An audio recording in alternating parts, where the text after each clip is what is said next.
Sveiki gyvi, noriu parodyti vieną tokį kaip webą, tokį kaip įrankį, kuris turi absoliučiai visus Bitcoino ir šiaip tokio bull marketo indikatorius istorinius vienoje vietoje ir skaičiuoja pagal kiekvieno indikatoriaus rodomą skaičiuką, statistiką, dabartinę situaciją, pavadinkim taip, ir išmatuoja, kurioj vietoj bullrunas yra ir ar tu turėtum šiai dienai visus savo assetus, įskaitant bitcoiną su altais, laikyti, ar galvot apie selus, ar selinti.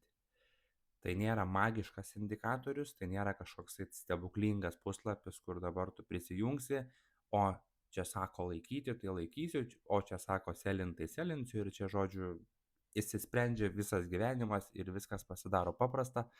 Taip tikrai nėra, bet tai yra geras įrankis, kur viskas yra viename, nes iš tikrųjų tų bitcoino ir šiaip bullruno, pavadinkim, indikatorių, tokių tiek matematiškų, tiek logiškų, tiek nesąmoningų, tiek visokių, jų yra daug.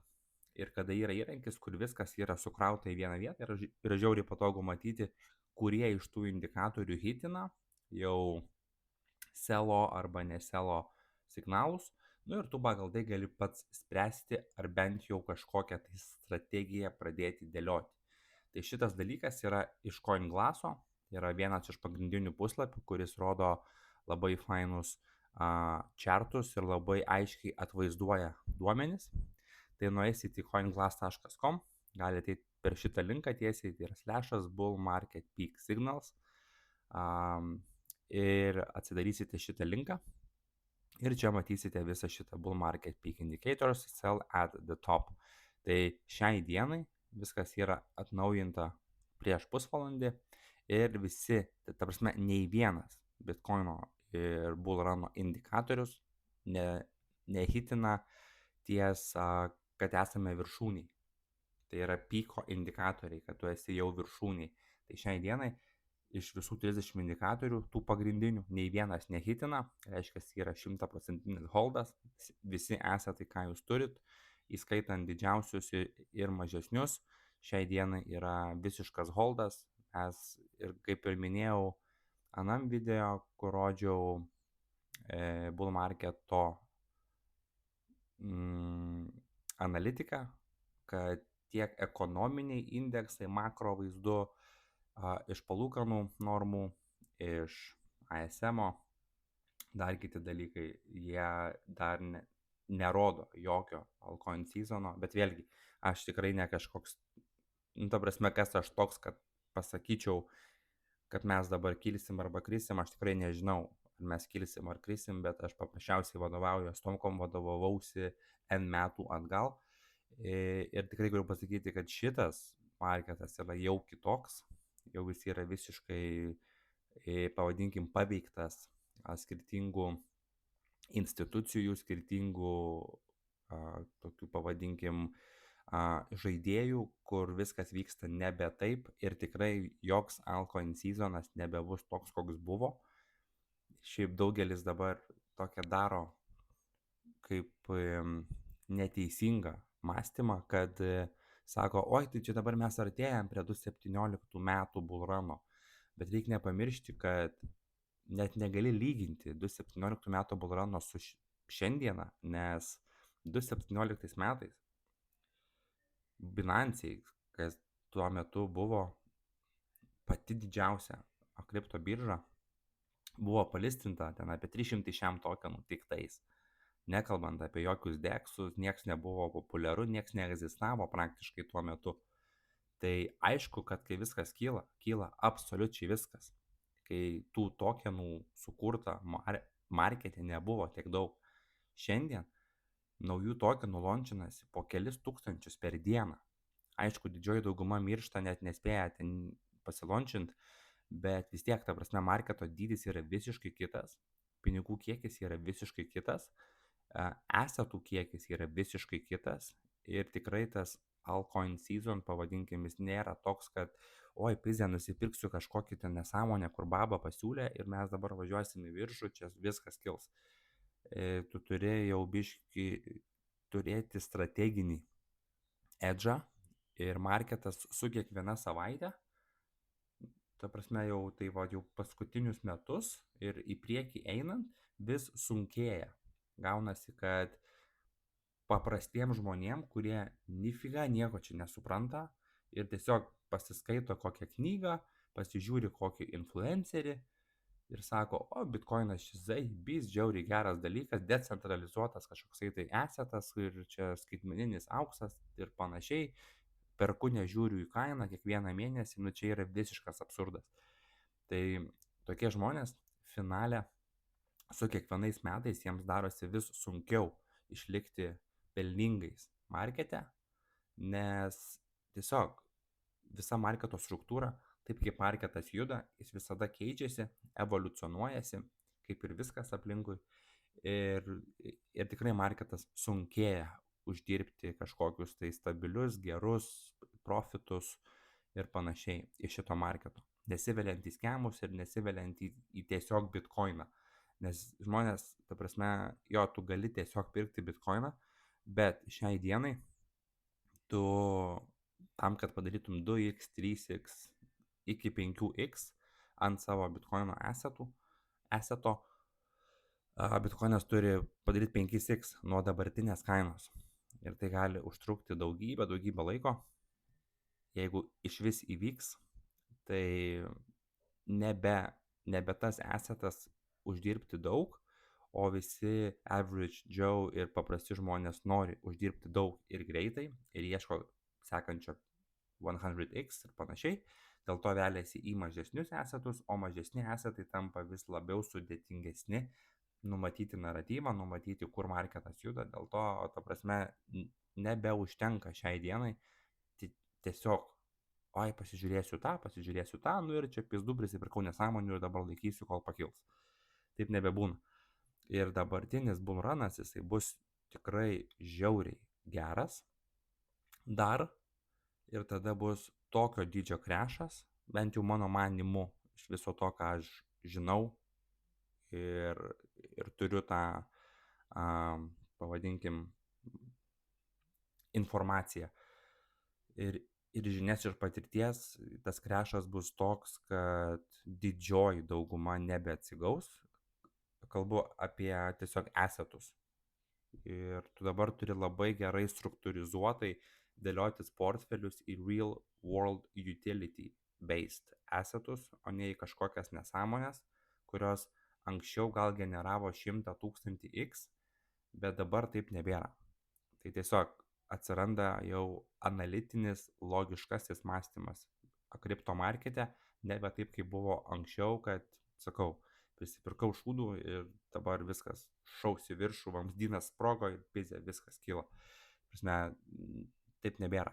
Tai va, šitas indikatorius, Bullrun Peak, jisai jums parodys, jeigu kažkas keičiasi iš tų pagrindinių 30 indikatorių, kurio žmonės stebėjo nuo senovės laikų, prasme, n metų atgal, visi šitie dalykai vyko ir visi puikiai atsimenam The Golden Ratio dalyką. Tada pagrindinis dar dalykas yra be abejo Bitcoin Dominance, Alpha Season indeksas, tada yra ETF, ne ETF, čia ne šitas, ETH to BTC ratio, tada P-Cycle be abejo yra pagrindinis irgi dalykas, kurį bent jau žmonės anksčiau stebėdavo, ir Bitcoin Rainbow Chart irgi. Tai visi tie indikatoriai yra čia sudėti, bet, kaip ir sakiau, negali tiesiog pasitikėti aklai bet kokią informaciją, kur sako, šitas indikatorius sako, kad mes dar vis važiuosim į viršų. Paibati, ką jie sako, nes jeigu va taip, žinai, sakysi, tai tada labai paprasta markete. Atsidarysi chartus, bitcoiną, atsidarysi kokį nors RSI, nu ir sakysi, o čia buvom žemai, prie 30 galėjom pirkti. Tada čia buvom jau viršui, čia galėjom shortinti. tada čia buvom iš viso viršuj, čia galėjom šortinti, čia būtų biški mus papisę, bet vis tiek grįžom ir vis tiek būtumėm nusišortinę. Nu, ta prasme, negali taip žiūrėti į marketą, nes nebe tie laikai, kad tau paimtų ir taip magiškai viskas veiktų. Tai tikrai turite pradėti žiūrėti iš kitos pusės, ieškoti savo edžo ir bent jau mano edžas markete tai yra DeFi'aus pozicijos. Man nebereikia treidinti, man nebereikia spėlioti, gaudyti kažkokių esetų, kad uždirbti kažkokį tai yieldą, profitą, dar kažką. Man užtenka DeFi'aus poolų. DeFi'aus poolus tu gali lygiai taip pat, pavadinkim, aktyviai treidinti. Jeigu tu dedi mažus range'us, visada juos stebi, bet tai nėra spėliojimas. Nes tu bet kokiu atveju turi pasiskaičiuoti, kad tavo yieldas tau padengtų ir impermanent lossą, jeigu taip įvyktų, ir, sakykime, marketas išeitų gan greitai iš to, arba jeigu nespėja iš fees apririnkti tiek, kad tau dengtų impermanent lossą, tada turi turėti hedžinimo kažkokią tai strategiją. Ar tu eisi į shortą per futurius, ar tu iš karto keisi range'ą ir paliksi 100% vieną assetą, nu ir kažką, ta prasme, menedžini savo pozicijas. Tai va, ką norėjau parodyti, būtent šitas dalykas, jisai yra, šiaip siūlyčiau šitą puslapį pasižiūrėti taip kartą į savaitę. Va, sakykime, šeštadieniais. Atsidarai šeštadieniais ir pasižiūri, kas čia vyksta. Ir šiai dienai, ta prasme, apie kažkokius tai selus, apie viršūnės, bent jau iš šito viso puslapio ir iš bendros naratyvos, netrodo, kad net gali pradėti galvoti apie selus. Vis dar viskas turėtų labai neblogai pajudėti. Ten, kad bitkoinas labai dar pajudės, aš abejoju, bet visa kita, tai tikrai dar turi labai nemažą vietos dalį ir tada tik tai laiku, kaip sakant, pradėti užsidarinėti pozicijas, filinti šortus netgi, ypač bitkoine. Mano manimu, bitkoinas pakrešins tarp 5 ir 7% ant sekančio kritimo ir tikrai visokiem government institutions yra paįbat ant to bitkoino ir tai yra vienas didelis medijos dalykas, kad visos įmonės perka, government čia nori daryti rezervus ir panašiai, tai yra jiems tokie swingai 7% į apačią, jiems nesvarbu. Jie pinigus kūrė iš oro, ar taip, ta prasme, tai yra viskas yra medijos dalykas, sukurtas medijos dalykas. Tai mano manimu bus taip. O dabar kol kas dėkit kur norit, kur galit. DeFi'aus poolai puikiai generuoja gerus labai skaičius. Tai tikrai yra labai daug vietos pasikelti labai gerų profitų. Ir tada, kai marketas pradės jau daryti stop, tada aišku, vėlgi DeFi'us vis tiek mokės, vis tiek jisai niekur nedings, bet paprasčiausiai tie procentai biški sumažės. Tai bus dar kitokios strategijos ir dabar jau kuriasi leveraged DeFi į pozicijos tokios kaip DeFi Tuna ir tokių bus daugiau. Tai šiaip mes, atsimenu, anksčiau 21 metais darėm leverage protokolą ant Solanos, būtent tokia kaip DeFi Tuna, tik tai dar sudėtingesnį, bet tuo metu nebuvo marketo. Žmonės bijojo rizikuoti į leverage'ą ir DeFi'ų, nes viskas vyko po FTX'o, tiksliau, viskas vyko per FTX'ą, po to per Lunas visokias ir panašiai, ir tiesiog nebuvo marketo, tai teko tą projektą uždaryti. Bet jo, tas leverage DeFi'us yra labai gera niša. Ir manau, per bear marketą visą jisai tikrai pagelbės, norint pageneruoti ir toliau neblogus profitus iš DeFi'aus.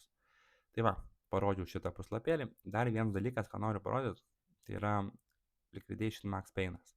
Tai vėlgi atsidarot, čia tas pats CoinGlassas/liquidation max pain ir čia matysite, ties kuria kaina tam tikro asseto yra skaudžiausia, jeigu tą kainą pasieks.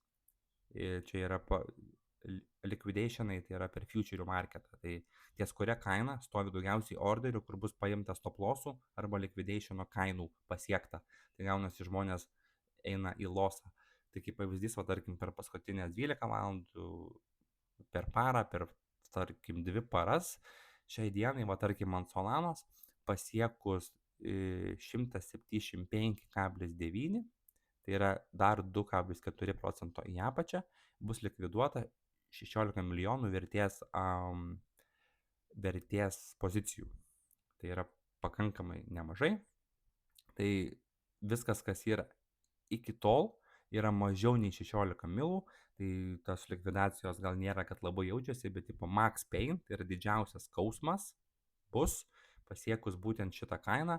Iš kitos pusės, iš longų pusės, tai yra tie, kurie shortina, tai pasiekus 1,83 pavyzdžiui, bus likviduota 8,5 milo, ant bitkoino, va tarkim, max painas yra longams 115 su centais, kur 100 milų būtų likviduota, iš shortų pusės 117, kur būtų 103 milai likviduota, nu ir panašiai. Tai irgi yra labai naudingas puslapis vis pasižiūrėti, tiesiog kur stovi liquidationo max painas ir matysite, ties kuria kaina market makeris gali nupušinti tą assetą tam, kad likviduotų kuo daugiau tų pozicijų. Bet tokiu atveju reikėtų žiūrėti taip į 12-24 valandų liquidationą ir kai matote, kad kažkokia anomalija vyksta, yra beprotiškai didelis skaičius prie kažkurios tai kainos, ko šiaip nebūna, tai tada ir galite tikėtis, kad market makeris nusiūs kainą būtent ten, per spaiką, per dar kažką. Dažniausiai marketą manipuliuoja per Binance, per Coinbase. Tai ta prasme per didžiausias biržas ir ten padarys tiesiog spaiką, nes ten stovi daugiausiai orderių, kurie turi futurius, tai yra Bybitas, Binance'as, Coinbase'as dalinai irgi.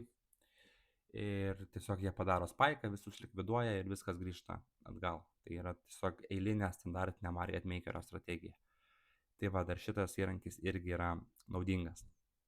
Tai viskas tiek būtų iš manęs šitą šeštadienį, tikiuosi buvo naudinga ir kaip visada pasimatysim kažkada kitam video.